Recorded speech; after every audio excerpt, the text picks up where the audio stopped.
सारिका, सारिका एक मिनिट. તું તું બેસ અહીંયા. અરે મને પણ બેસવા દે. મને મને ચક્કર આવી જશે. સારિકા, સારિકા તું આ બધું શું બોલી રહી છે?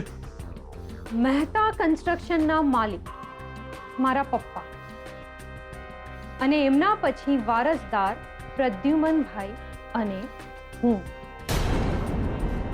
પ્રદ્યુમનભાઈ તો મરી ગયા છે, તો હવે બાકી કોણ? તું.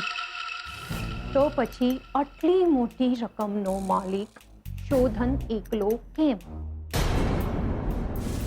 આ ફેમિલી બિઝનેસ છે. શોધન મને ઓવરટેક કેવી રીતે કરી શકે? પપ્પા પછી આ બિઝનેસ મારો, શોધન મારા પછી. અરે હા, પણ તારા પપ્પાએ તો સામે ચાલીને આખો બિઝનેસ શોધન હાથમાં સોંપી દીધો છે. અને અત્યારે ખુરશી ઉપર શોધન જ બેઠો છે ને. શોધન અત્યારે ખુરશી પર બેઠો નથી. એ આપણી અને 250 કરોડની વચ્ચે ઊભો છે. તો એ જ આટલી મોટી રકમ માટે માણસ શું ના કરી શકે? મતલબ કે તું શોધનનો જીવ. પ્રદ્યુમનભાઈ તો વહેલા મરી ગયા છે, તો એ વાતનું કન્સેશન તો શોધનને આપવું જ પડે. આપણે એનો જીવ ના લઈ શકીએ, પણ એનું જીવવું તો હરામ કરી જ શકીએ છીએ.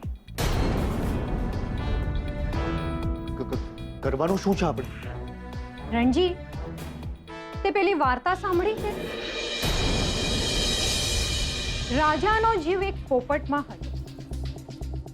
એ પોપટનું ગળું મરડી નાખો, રાજા મરી ગયો. શોધનનો જીવ જેનામાં છે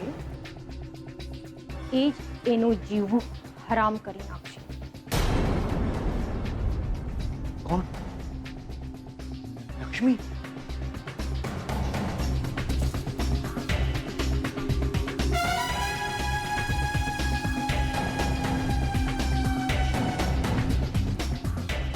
હા, લક્ષ્મી.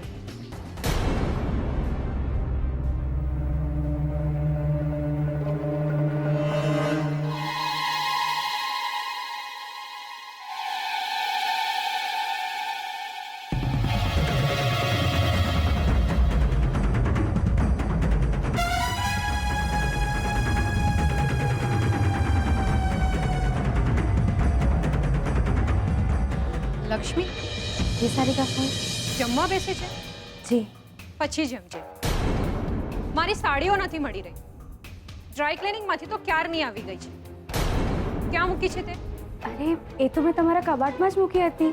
મને તો ના દેખાય. ચલ બતાવ ક્યાં છે. અને હા, જમવાની થાળી બાજુ પર મૂક, પછી જમજે. ભલે. ચાલ મારી સાથે. જી.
બપોરની દવા.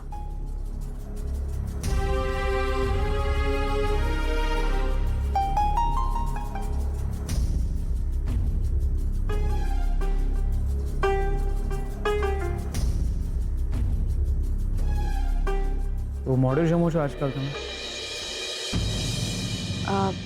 ઘરમાં કામ બહુ હતું તો કામ છે કે પછી પેલા પાગલને જમાડવા જાઓ છો? ના, એ માણસ તો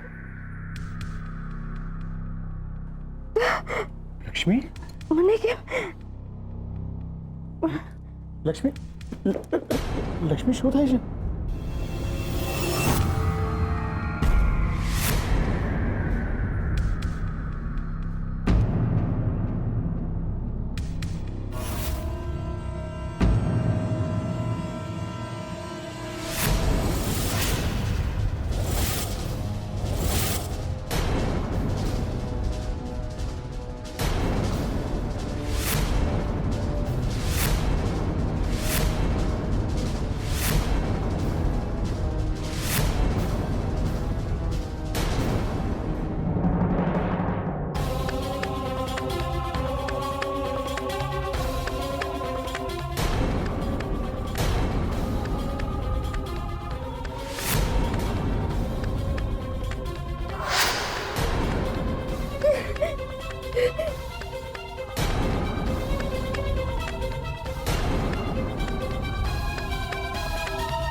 દવાની અસર થઈ ખરી?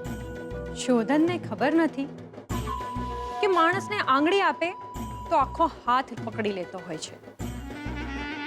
એણે તો લક્ષ્મીને આખો હાથ જ આપી દીધો છે. હા, અને એ પણ શ્રુતિના દેખતા. આ તો હજુ શરૂઆત છે શોધન. આજે લક્ષ્મીને ચક્કર આવ્યા છે, કાલે તારી આખી જિંદગીને આવશે. જોતો જા. લક્ષ્મી શું થાય છે તમને? લક્ષ્મી શું થયું તમને? શું થાય છે તને? નહીં, કંઈ નહીં શ્રુતિબેન, મને થોડા ખબર નહીં. ખબર નહીં, અચાનક એમને ચક્કર આવ્યા અને પડી ગયા મારા ઉપર. તારી તબિયત તો ઠીક છે ને? હા શ્રુતિબેન, હું ઠીક છું. હું તમને પાણી આલું? હા હા. ના ના, મને સારું છે.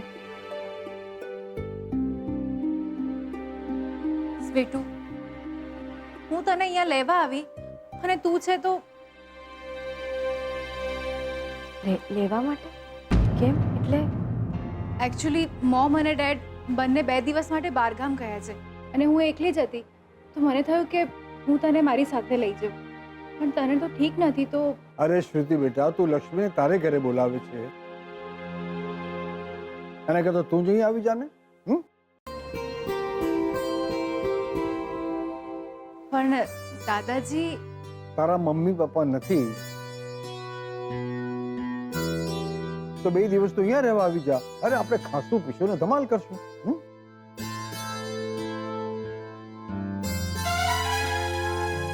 પણ દાદાજી, હું આમ લગ્ન પહેલા અહીંયા રહેવા આવું તો. હા તો કેમ? આ તારું ઘર નથી? અરે તારા ના શોધોના લગ્ન થવાના જ છે ને, તો પછી ત્યાં એકલો શું કામ રહેવાનું? હા પણ લા બહુ ભાવ ના ખાવ ને યાર. લા હા પડી દો એટલે વાત પતે. ઠીક છે દાદાજી, તમે આટલું કહી રહ્યા છો તો 2 દિવસ માટે રોકાઈ જઈશ.